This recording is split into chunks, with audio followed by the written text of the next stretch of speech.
annonce que tu vas saluer ton voisin. Prophétise, dis de bonnes choses sur lui. Tu recevras le double. Ce que tu vas dire, tu recevras le double. Plus tu vas bénir de personnes, plus tu en recevras. Tu te lèves, tu te déplaces, tu salues, tu bénis. Tu recevras le double. Ce qui sortira de ta bouche, tu recevras le double.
Bénédiction et cherche. Alléluia. Que le nom de l'Éternel soit. Ça va maintenant? Tu as eu ta dose de bénédiction. Dis Seigneur, depuis toujours, il est béni par Dieu. Dis Seigneur, aujourd'hui encore, je reçois une autre bénédiction. Plus de bénédiction. Il a déjà reçu. Montre-moi que tu es béni.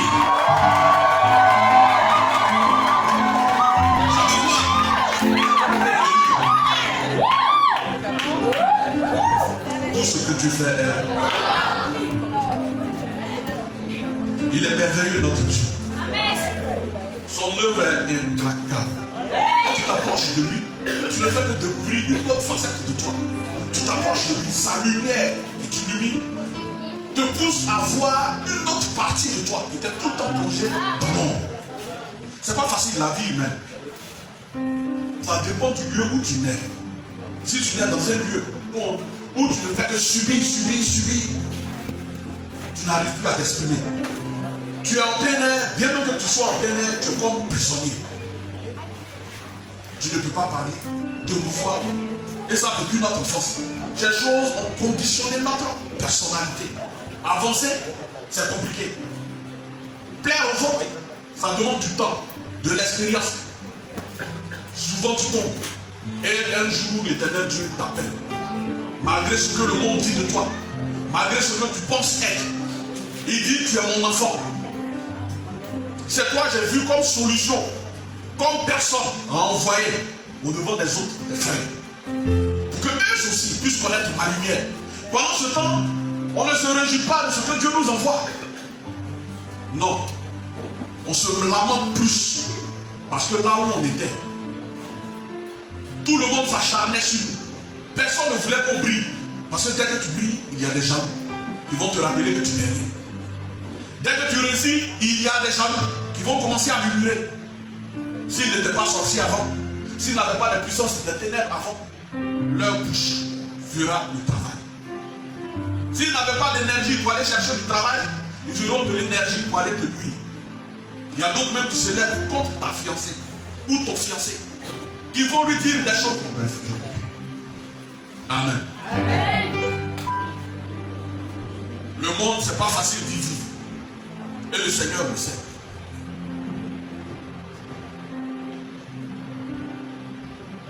On a tout le temps désiré dans les églises combattre contre l'ennemi. L'ennemi, c'est le diable. Le diable fait aussi la sorcellerie.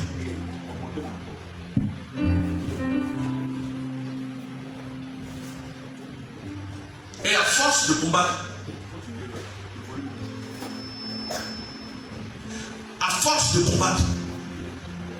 de vouloir demeurer en hauteur, on donne assez d'efforts.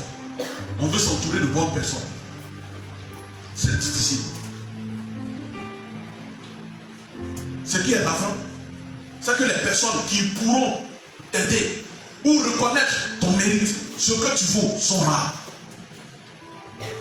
Voire même il n'y en a pas. Les personnes pour pouvoir t'accabler, t'insulter, te murmurer contre toi, il y en a. Mais les personnes pour te pousser, il n'y en a pas. Tu es tout seul. Pourquoi tu es venu à Jésus?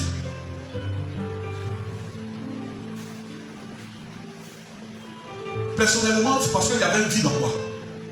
Que personne ne pouvait combler. Ni mes parents, ni mes amis. Personne ne pouvait me comprendre. Car ce que je cherchais était mal perçu par les autres. Ce fut le cas de Joseph. Il était le seul qui a été béni, promis à sauver le peuple de Dieu au milieu de ses frères. Ils n'ont pas compris. Bien même qu'ils savaient qu'il avait fait ce songe extraordinaire. Le fait que même son père lui donne des choses particulières n'a fait qu'aggraver son cas. Ils avaient le même sang. Ils étaient tous pareils. Mais c'est le petit frère, l'insignifiant, l'avant-dernier, l'insignifiant, celui qui n'avait ni force, la source de leur délivrance.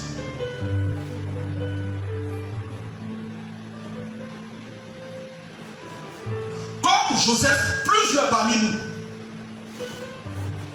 ont eu l'attitude. Mais laisse-moi te dire, Dieu n'est pas un Dieu aveugle. Il connaît ta souffrance. Mais laisse-moi te rappeler, pour chacune des personnes ici présentes, Dieu a un plan. Un plan pour chacun. Un plan pour avancer, pour mûrir, pour grandir, pour être élevé et pour glorifier son nom.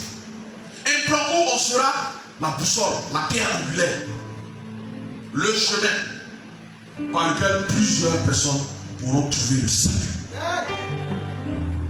Ton Dieu n'est pas un Dieu sourd. Il voit. Alléluia. J'aimerais te parler de personnes dans la Bible qui ont à peine des versets bibliques qui leur sont consacrés, qui n'ont pas écrit de livre. Les personnes oubliées par tous. Ils ne prêchent pas. Ils n'ont jamais pris la Bible, ils n'ont jamais pris la parole de Dieu, ils n'ont jamais parlé au nom de l'Éternel. Ils ont agi au moment opportun. Là où Dieu voulait une personne, ils se sont présentés.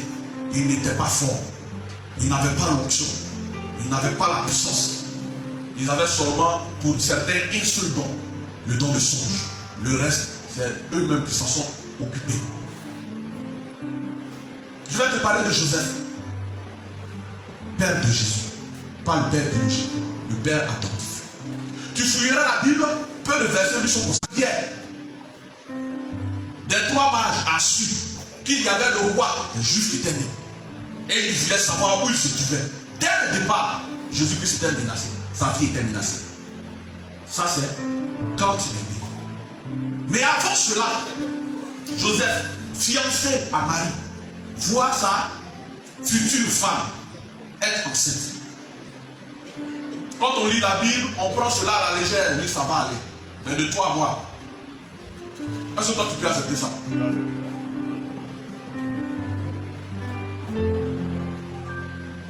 Je plante le contexte. Quand tu es avec une personne, c'est-à-dire déjà les fiançailles c'est carrément le mariage. C'est un engagement.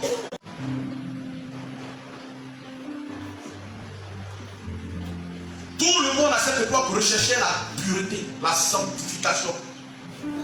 la netteté, ce qui était pur. Mais vu le cas de Marie, c'était l'impureté, le péché. Il n'avait pas de don, il n'avait pas d'option, il n'était pas un homme de Dieu. Il n'appartenait pas au groupe des pharisiens, au groupe des sadducéens. Il était dans comme toi, qui continue de penser jusqu'à présent que tu es insignifiant. Lui, il était encore plus. Qu'est-ce qu'il avait en commun avec Marie? Juste le fiançailles. Qu'est-ce qu'il avait en commun avec Jésus? Rien du tout. Imagine-toi que tu te trouves dans une situation là. J'aimerais qu'on transpose le cas de Joseph à notre époque. Imagine-toi qu'avant que tu te maries, tu te rends compte que ta femme, ta future femme est enceinte de quelqu'un d'autre. Il ne savait même pas que c'était l'Esprit de Dieu.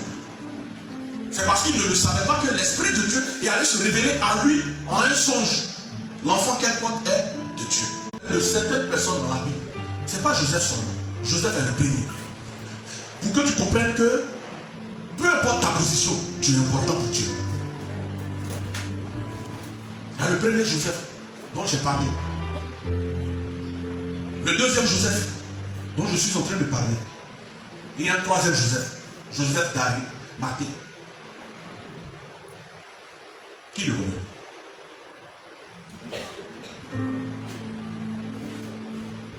Le premier Joseph, au moins on l'a vu. On sait qui il est. Le père de Jésus, à peine. Le père adoptif, à peine. Mais c'est ce dernier-là qui, par un seul songe, une seule fois, il n'a pas été écrit dans la Bible que l'Esprit de Dieu a insisté.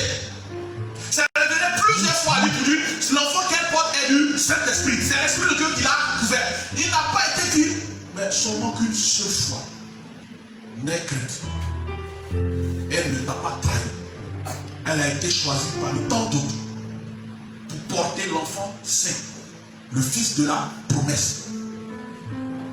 Il a été conçu par l'Esprit de Dieu. Une seule fois. Il n'a pas regardé à son insignifiance. Il n'a pas regardé à la douleur qu'il avait. Parce que pour lui, jusque-là, Marie l'avait trompé.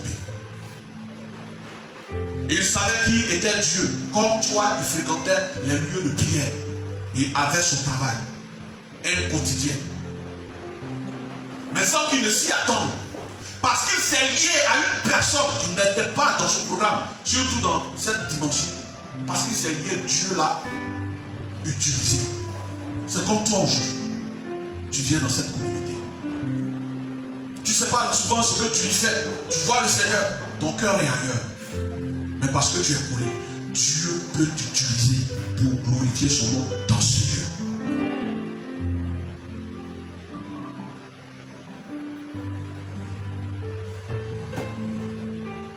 Marie était une femme. À leur époque, les femmes étaient limitées. Et en plus de ça, elle était enceinte. Donc elle était 2 fois limitée. Elle était à la merci de toutes les personnes qui n'aiment pas les femmes comme elle. Imagine-toi à leur époque, si jamais Joseph, par un seul songe, n'avait pas cru. Et au contraire, qu'il se fâchait et disait, c'est le diable. Parce que Dieu ne peut pas le permettre. Il suffisait seulement qu'il dise ça. Qu'il dise, cette femme, ma future fiancée, elle m'a trompé. En ce moment, tout serait foutu. Avant même que l'enfant Jésus ne naisse, sa mère allait subir. Quand tu prends la vie, sa mère fut protégée par celui qui n'avait pas été prévu.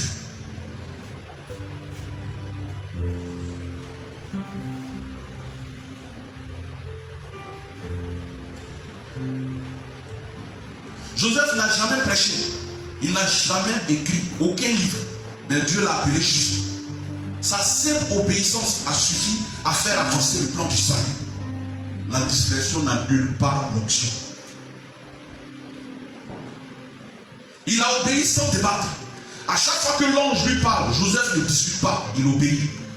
Il prend Marie, il part pour l'Égypte. Il revient, il change de vie.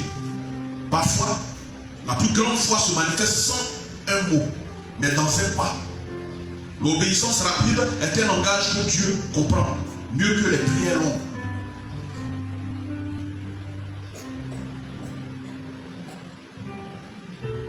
Il a été la couverture de Marie dans sa saison la plus vulnérable.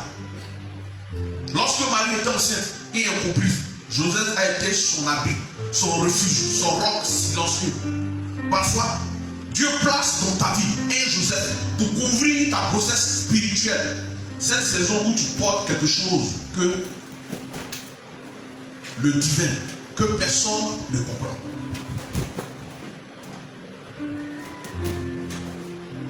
Joseph est la figure du père adoptif. Il a aimé un fils qui n'était pas de lui a donné son nom, l'a protégé comme s'il venait de lui. Il nous enseigne que la paternité est un choix d'amour, pas juste une affaire de sang. Il n'a pas abandonné en chemin, fuir en Égypte, revenir, déménager à Nazareth. Il aurait pu abandonner, mais il a persisté jusqu'à ce que Jésus devienne adolescent. Il n'a pas vu Jésus prêcher, guérir, ressusciter les morts, mais il est resté fidèle à sa part. Certains doivent être fidèles à une mission dont ils ne verront pas eux-mêmes l'impact final. Dieu ne cherche pas des stars, mais des soutiens. Joseph n'était pas le Messie, mais sans lui, le Messie n'aurait pas survécu à Hérode. Dieu cherche des Joseph aujourd'hui. Pas ceux qui brillent, mais ceux qui portent, protègent, préparent, plantent, ce qui va changer l'humanité.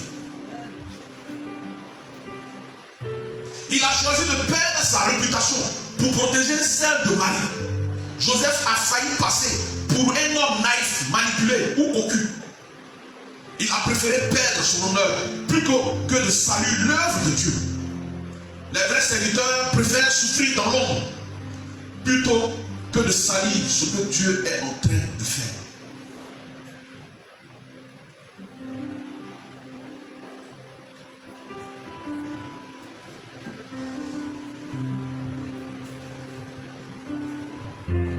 Là, je vais parler de Joseph. Je vais te parler de Joseph d'Arimathée. Tu sais c'est qui? Celui grâce auquel on a pu enterrer Jésus. Qui a déjà vu dans la Bible un évangile qui lui est dédié? Une prédication qui sort de lui.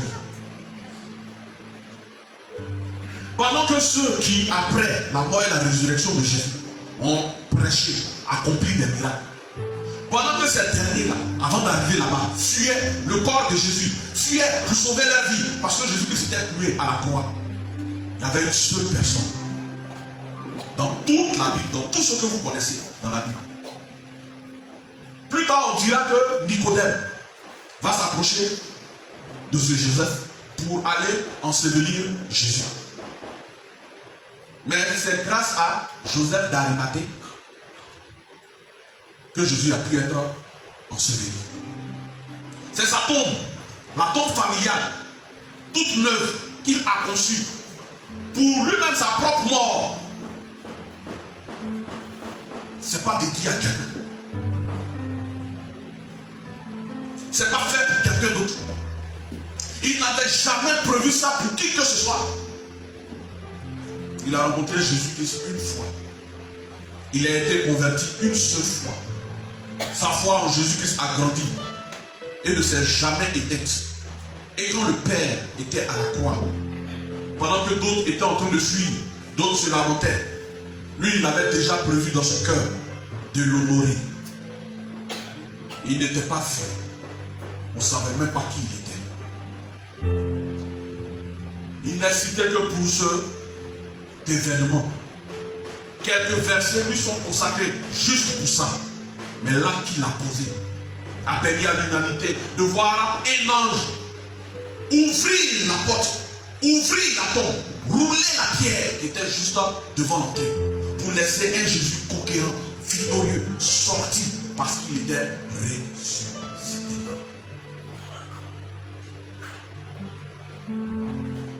Le soir était venu, arriva un homme riche d'Arimathée, nommé Joseph, qui était aussi disciple de Jésus. Il se rendit vers Pilate et demanda le corps de Jésus. Pilate ordonna de le remettre. Joseph prit le corps, l'enveloppa d'un linceul blanc et le déposa dans un sépulcre neuf qu'il s'était taillé dans la roche. Puis il roula une grande pierre à l'entrée du sépulcre et s'en alla. Matthieu 27, verset 57 à 60. Joseph d'Arimathée était un membre respecté du Sanhédrin, la haute cour juive. Un homme riche, influent et pieux. Discipé de Jésus-Christ en secret par crainte des Juifs. Jean 19, verset 38. Il attendait le royaume de Dieu avec foi. Marc 15, 43. Conteste. Après la crucifixion, les disciples visibles de Jésus-Christ étaient dispersés par la peur. Pierre avait régné. Jean avait pris Marie avec lui. Les autres s'étaient cachés. C'était un disciple caché qui sort de l'ombre pour honorer le corps de Jésus au moment où beaucoup avaient honte ou peur. Joseph d'Arimathée nous enseigne plusieurs vérités. Dieu utilise aussi les disciples silencieux. Joseph n'a pas prêché comme Pierre, ni écrit comme Jean, mais il a joué un rôle crucial dans l'accomplissement des prophéties. Ésaïe 53, verset 9. On lui donna son sépulcre avec les méchants et sa tombe avec le riche. Il a eu du courage au moment critique. Alors que Jésus-Christ était mort, exposé à l'humiliation. S'il n'avait pas de tombe, il allait creuser un trou à même le sol, jeter son corps. Et personne n'allait venir là. Parce que tous fuyaient. Mais grâce à lui, ça change. L'homme qu'on ne connaissait pas. Le vrai courage se voit souvent après les grandes batailles, dans le service discret. Il a investi des ressources pour Christ. Le tombeau était neuf, taillé pour lui-même dans un roc. Il a offert à Jésus. Ce que tu as préparé pour ton confort peut devenir l'instrument de la gloire de Dieu. Si Joseph n'avait pas compris cela, Jésus-Christ ne serait pas dans cette tombe. Et aujourd'hui, on n'allait pas connaître cette joie. Il a fallu un pour avoir foi, un pour croire jusqu'au bout, une seule personne pour changer la donne. La vraie foi honore Jésus, même quand tout semble perdu, quand tout le monde pensait que c'était fini. Joseph a agi, Joseph d'Arimathée a agi par honneur et par amour. La foi ne s'exprime pas seulement par des paroles, mais par des gestes concrets qui glorifient Christ. Ne sous-estime jamais ton rôle. Même si tu n'as pas sur la scène, même si tu n'es pas sur la scène, c'est ça la scène. C'est-à-dire même si on ne te voit pas. Ne sous-estime jamais ton rôle. Même si tu n'es pas sur la scène, Dieu peut t'utiliser pour des moments stratégiques. Sors de l'ombre au moment opportun. Joseph d'Arimathée a caché sa foi un temps, mais au moment clé, il s'est levé. Ose honorer Christ comme c'est impopulaire. La fidélité est prouvée dans l'adversité, pas seulement dans l'abondance. Offre à Dieu ce que tu as de meilleur, pas les restes, mais le neuf, le précieux, le préparé. Si Joseph d'Arimathée n'avait pas cette conscience spirituelle, la tombe de Jésus-Christ allait déjà accueillir d'autres corps. Mais la Bible dit que cette tombe était neuve. Il a honoré Christ.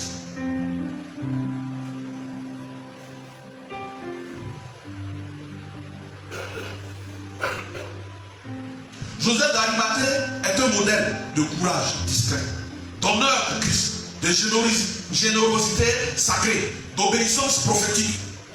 Il vaut mieux se lever pour Jésus une fois quand tout le monde se tait que de parler pour lui 1000 fois quand tout le monde applaudit.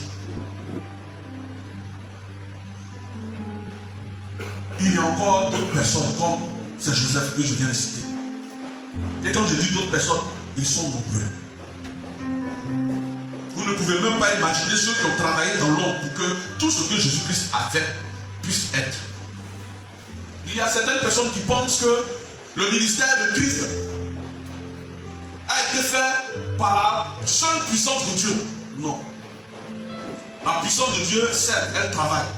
Mais Dieu a toujours besoin des personnes clés dans l'ombre Pour d'autres, c'est carrément avec leurs biens qu'ils ont glorifié Dieu.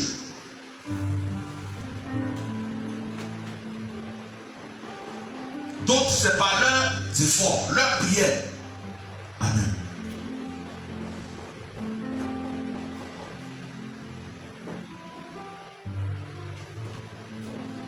Ces personnes de l'ombre auxquelles on a adressé quelques versets, je vais essayer de les énumérer. Certainement, ce message te fera du bien. Ce que je dis, ce que je cherche, c'est qu'aucune des personnes ici présentes puisse estimer ou s'estimer inutile.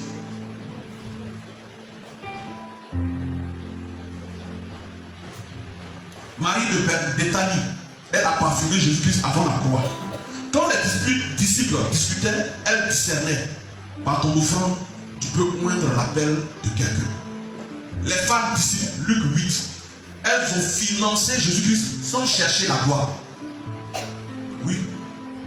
Pendant que Jésus-Christ était en train de servir Dieu, il y avait des personnes qui pourvoyaient, qui finançaient. C'est-à-dire, même au temps de Jésus-Christ, c'était crucial. Jésus-Christ ne travaillait pas. Bien même que le métier de charpentier il connaissait à cause de son père attentif. Mais il ne travaillait pas. Il prêchait, souvenez-vous. Il a même organisé des offrandes. Là où il a critiqué ceux qui donnaient ce dont ils n'avaient pas besoin. Même Jésus, il a été soutenu financièrement. Tu as connu l'appel? Tu as vu sa bonté? Tu le vois dans sa gloire. Sur son trône de gloire, il y a eu des personnes dans l'ombre qui l'ont financé. Grâce à eux, il a pu parcourir ces différentes vies. Grâce à eux, il a pu se nourrir.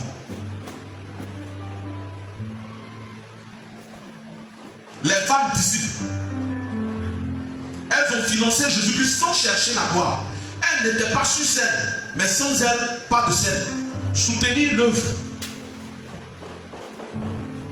c'est servir Dieu directement. Siméon et Anne, deux vieillards qui ont reconnu Jésus bébé. Pendant que d'autres hommes de Dieu étaient en train de dire qu'après Malachie, jusqu'à Matthieu, il n'y a plus de révélation ou de manifestation de prophètes. Et au temps de Jésus-Christ, ils étaient déjà prophètes.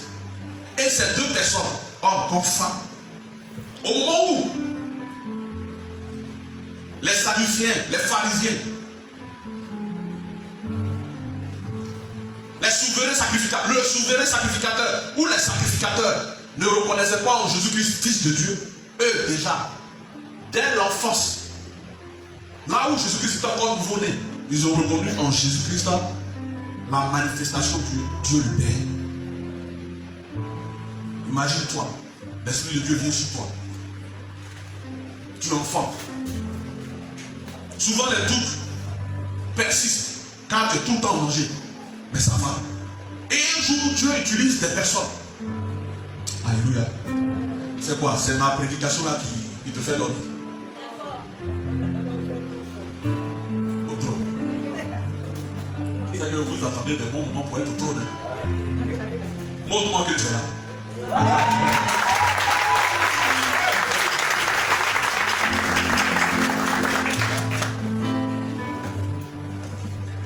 Ton discernement silencieux peut affermir une génération. Ils n'ont pas vu les miracles de Jésus, mais ils ont validé le Messie. Jean-Baptiste, le prophète qui a préparé le chemin, puis s'est effacé. Il a attiré les fous pour les offrir à Jésus.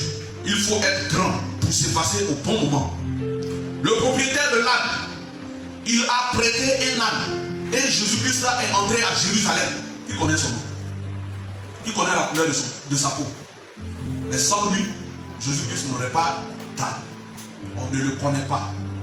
Mais parce qu'il a prêté son nom, la prophétie s'est accomplie.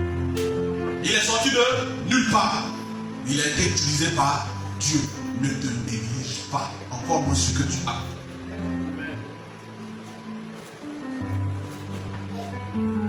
Ce que tu possèdes peut servir à porter la gloire. Rien n'est trop petit pour Dieu si c'est disponible. Le propriétaire de la chambre haute, Il a juste ouvert une pièce meublée. Il a hébergé la plus grande alliance de l'histoire. Ton espace, ton foyer, ton bureau peuvent devenir un hôtel. Simon de Cyrène, voilà encore un. Lui, il arrive dans une ville, il est étranger. Par débat, on a su que c'était un noir. Cyrène, c'est surtout du côté des Éthiopiens. Et quand vous allez regarder le film de Jésus, si on vous montre quelqu'un qui va soulever la croix de Jésus, si les blancs, c'est pas lui. Celui qui a pris la croix de Jésus, c'était un noir. Ce Simon de Cyrène, qui était dans la foi chrétienne? Est-ce qu'il savait même peut-être qui était Jésus? On l'a pris de force, on dit viens porter la croix. Celle qui pour nous aujourd'hui est un symbole. Symbole qui caractérise notre salut, notre attachement, notre foi, notre dévotion. Personne venue de nulle part la porter aussi.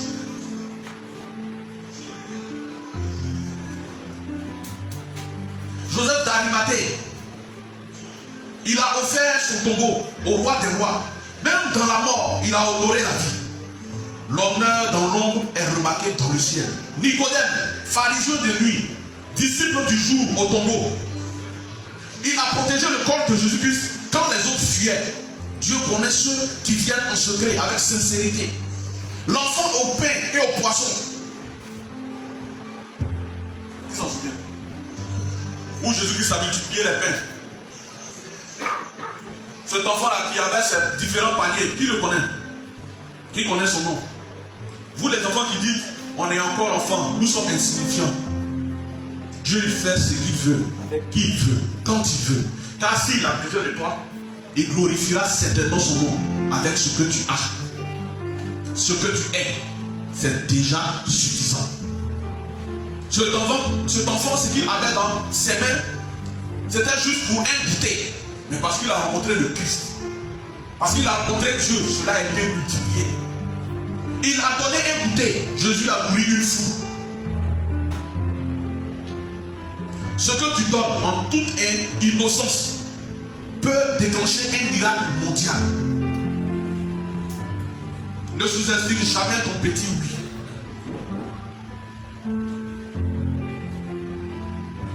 Le nombre de personnes dont on ne voit même pas un seul livre de leur part, leur nombre sont légion dans la vie.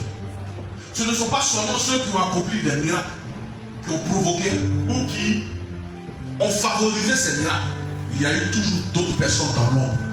Ne te néglige jamais. Si tu penses être une personne limitée avec ce que tu as, Dieu est capable de guérir le monde. Avec ce que tu es, Dieu est capable d'aller encore plus loin. Certainement dans son œuvre, il y aura une part pour ceux qui vont en avant et une autre part pour ceux qui, même dans l'ombre, soutiennent ceux qui sont en avant. Avec des prières de lamentation, des intercessions. Toujours prêt à avoir le mot pour canaliser, remonter le moral des troupes qui sont en avant. Toujours prêt à soutenir. Ne te néglige jamais. Quand tu as trouvé le véritable Dieu, ne renonce pas. Ne dis pas, je suis limité. Ne dis pas, certainement je ne pourrai pas. Mais dis plutôt, je ne sais pas comment Dieu va faire pour utiliser ce que je suis.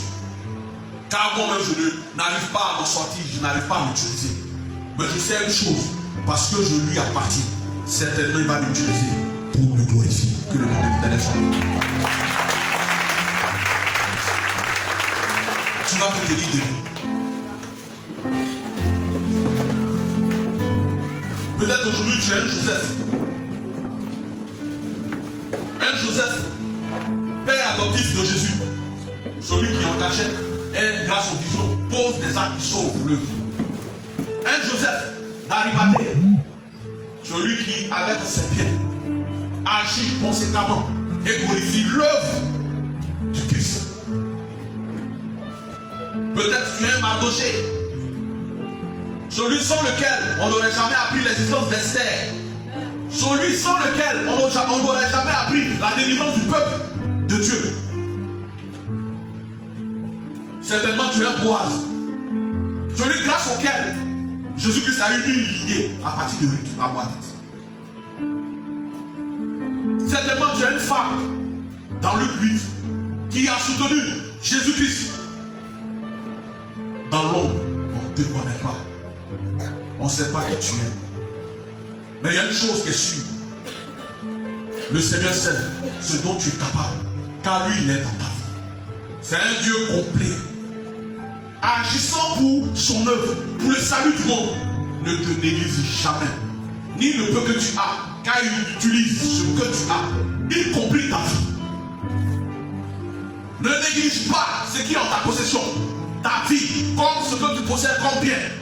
Ne rabaisse pas ta nature, car le éternel Dieu sait ce que tu faut.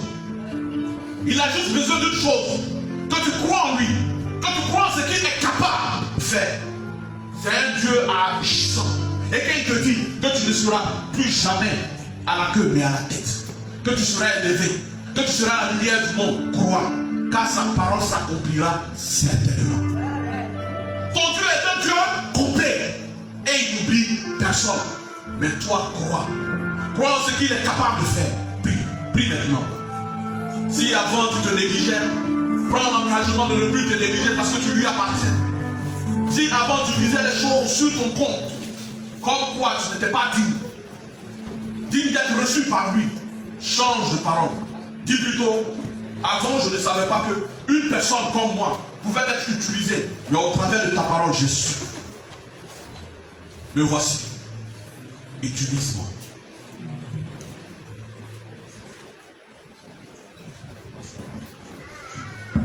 Certainement, au nom de Jésus, amen. Certainement, durant toute ta vie, ton cœur a nourri le désir d'aider les personnes autour de toi, de prier pour les malades. Pas parce que c'est un miracle spectaculaire, mais parce que quand tu vois quelqu'un souffrir à côté de toi, ça te fait très mal. Demande au Seigneur. Dis-lui, aujourd'hui mes yeux se sont ouverts et je sais ce qu'il me reste à faire. Viens, prends-moi, utilise-moi pour ta gloire. Prie. Prie pour qu'il t'utilise pour guérir d'autres personnes. Afin que celle-là, venez à lui, puisse être restaurée. Ne te néglige pas.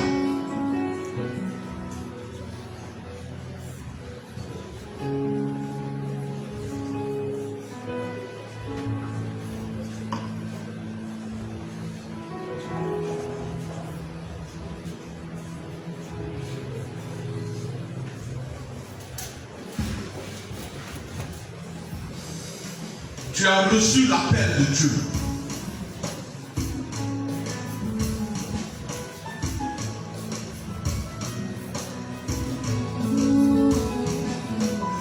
Tu es celui-là qui doit aller sur la scène, mais qui continue de se négliger, de se minimiser.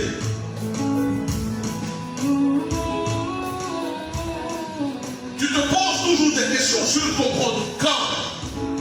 Quand pourrais-je? Quand devrais-je?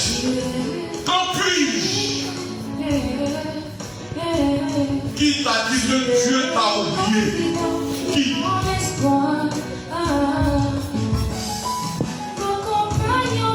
Prie ton Dieu pour qu'il te donne la force. Prie. Prie. Que l'Esprit de Dieu passe. Pour renouveler le cœur. Pour glorifier le nom de l'Éternel. Que l'Esprit de Dieu passe et agisse.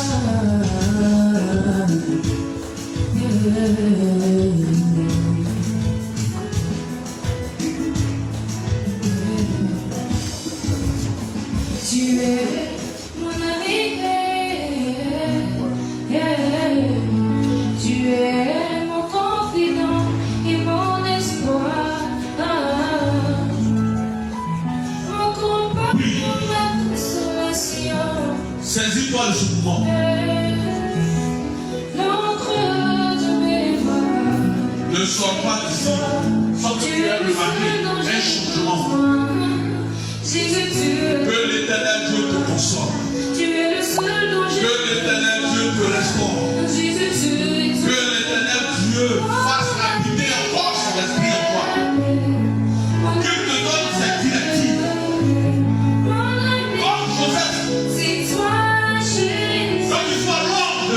situation.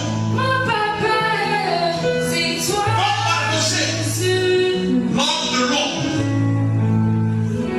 qui ne s'affichait pas, mais qui au moment opportun a été efficace. Tu es mon ami. Tu es mon confident. N'abandonne personne.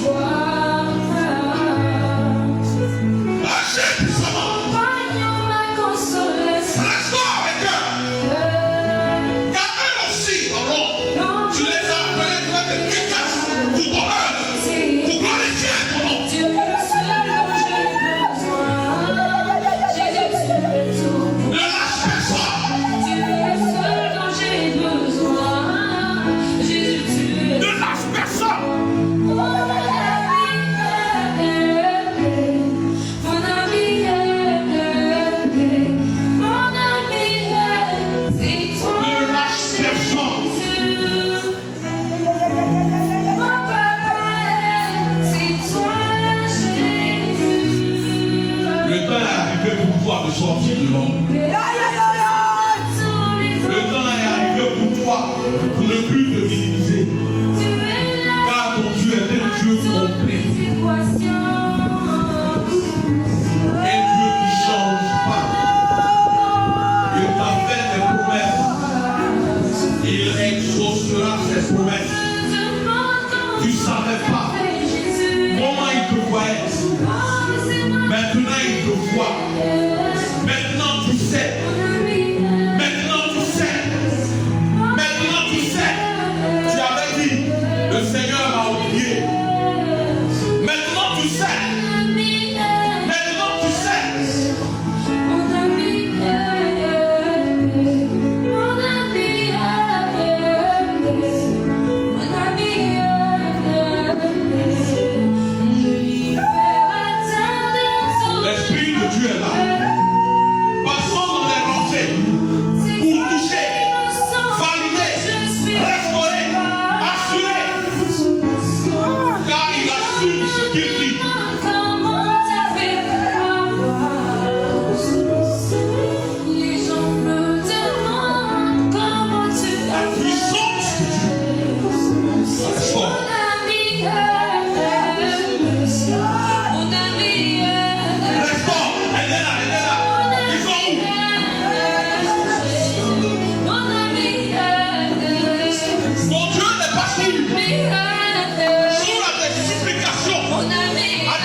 Dieu complet.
Vous êtes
Reçois l'onction des prophètes. Reçois l'onction des prophètes. Attrapez-la, elle ne pourra pas résister. Attrapez-la. Reçois l'onction des prophètes. Attrapez-la bien, elle ne pourra pas résister. Attrapez-la.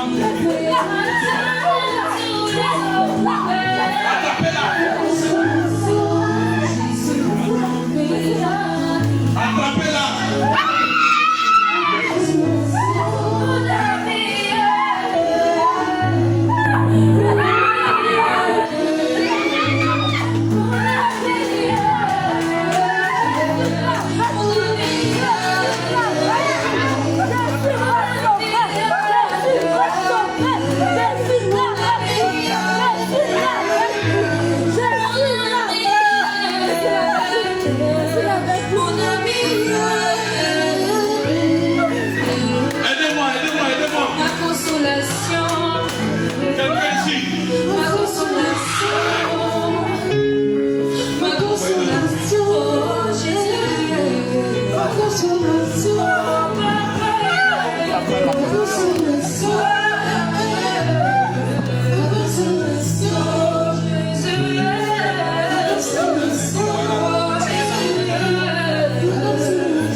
là, c'est son serviteur.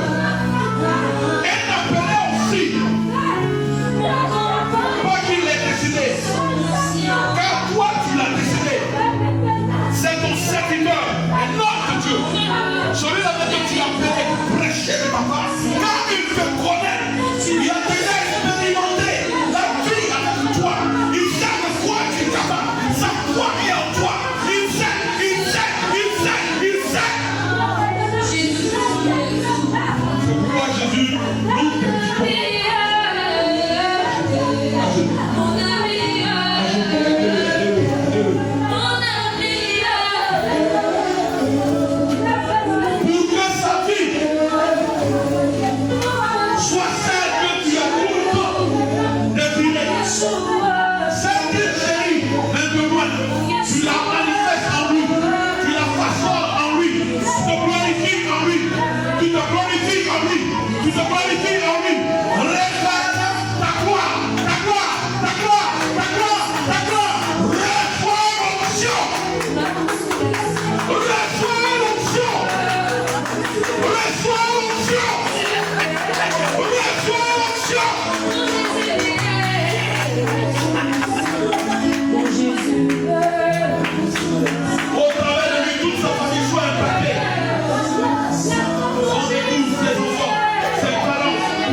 financier, physique, afin que tout ce qu'il lui ordonnait puisse être fait, puisse être effectif. De la même manière, cette présence, cette dévotion, cette manifestation, cette gloire t'est attribuée. Sois la Joseph.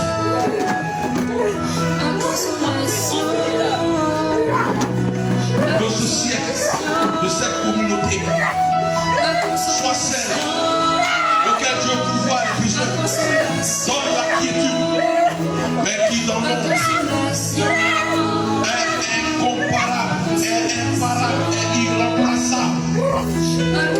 Parce que Dieu est complet, il sait qui tu es. prière, ce dont tu as été capable, jusqu'où tu irais avec lui, à cause de ce que tu as cru en lui, à cause de ton amour pour lui. Il est un Dieu complet, il est un Dieu complet, il est un Dieu complet, il est un Dieu complet, il est un Dieu complet, il n'oublie personne.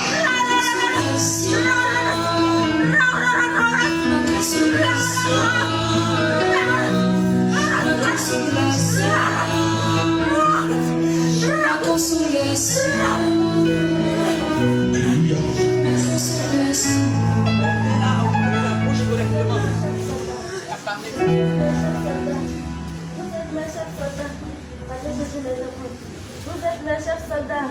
Le non-soldat n'est pas un amusement. Le non-soldat n'est pas un amusement.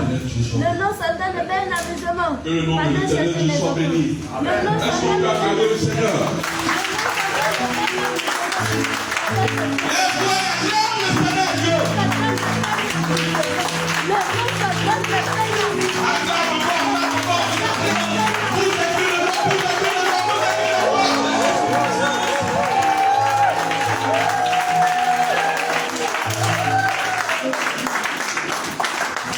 On s'assoit, on s'assoit.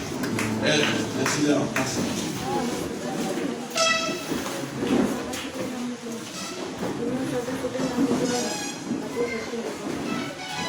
Tout ce que Dieu fait est bon. Quel Dieu reste ce matin?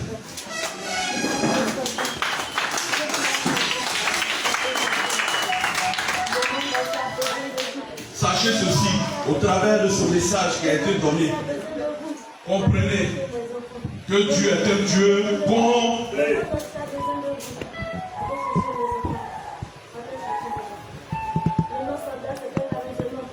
Le non-soldat, c'est un amusement.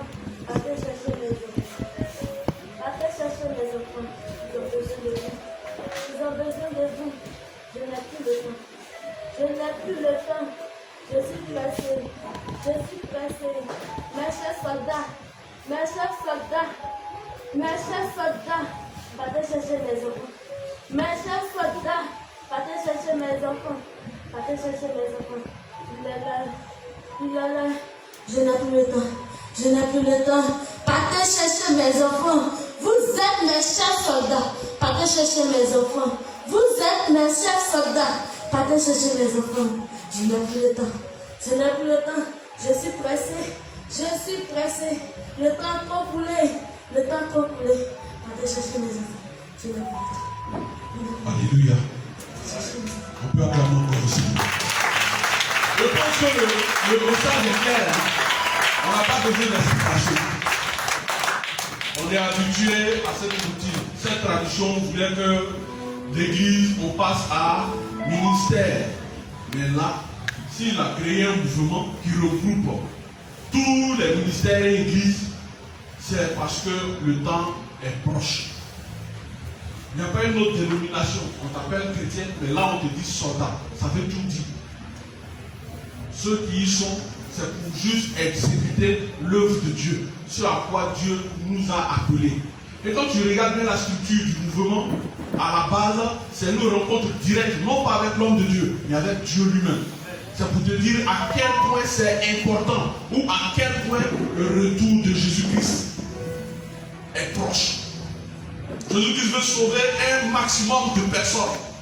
C'est pourquoi il ne s'assoit plus sur son siège. Mais là, il carrément se manifeste de manière visible afin d'impacter la conscience. Mes soldats, vous avez vu mes enfants. Mes soldats, vous avez vu mes enfants. Et vous êtes assis. Vous avez vu mes enfants. Et vous êtes assis. Levez-vous, partez travailler. Levez-vous, partez travailler. Je vous ai dit, je n'ai plus le temps. Je vous ai dit, je n'ai plus le temps. Mes chers soldats, vous avez vu. Mes chers soldats, vous avez vu. Partez travailler maintenant.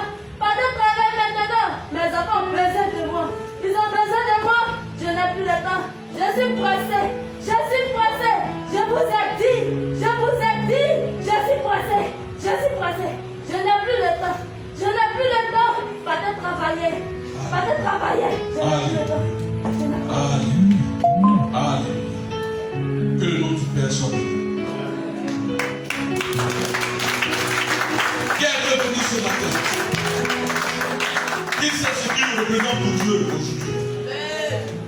es dans l'ombre, assis dans l'ombre, faisant les choses dans l'ombre. Mais tu ne sais pas à quel point tu es un héros pour Dieu. Car tout ce que tu possèdes, tout ce que tu es, est utilisé par Dieu. Il suffit simplement que tu le disposes. Dieu n'oublie personne. Ce que tu possèdes, même si c'est infiniment petit, comme l'enfant au pain et au poisson, Dieu est capable de le prendre pour nourrir le monde. Il n'oublie personne. Ce que toi, parce que tu lui appartiens, tu considères comme insignifiant, Dieu est capable de le multiplier. Il veut simplement une personne pour l'utiliser afin de glorifier son nom. Ne l'oublie pas. Tu peux être en l'ombre, mais pour Dieu, tu es un héros. Tu es une héroïne. Ton Dieu est complet. Que le nom du Seigneur soit béni. On peut célébrer à travers le Seigneur. Acclame ton Dieu. Acclame ton Dieu.